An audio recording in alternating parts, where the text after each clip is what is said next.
ওয়ালাইকুম আসসালাম। হ্যাঁ ভালো আছি, তুমি কেমন আছো? হ্যাঁ ভালো আছো না? আচ্ছা তুমি কার সঙ্গে আছো? ওই মাদার চোরের সঙ্গে।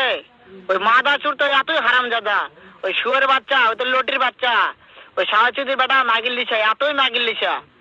ওই হারামজাদের আমি সামনে পাইলে একটা এমন একটা চটকানি মারবো, শালা মাদার চোদ।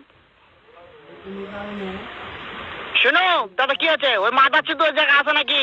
ও আমার কথা সব শুনতেছে। ওই সাহাচুদির বেটাকে শুনে শুনে আমি বেশি বলবো।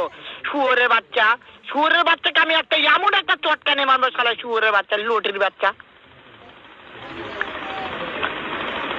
তাই নাকি? ওই শুয়োর বাচ্চা আমাকে মারতে চায়? শুয়োর বাচ্চাকে আমি দেখা সাক্ষাৎ হলে বলে শুয়োর বাচ্চাকে আমি এমন চটকানি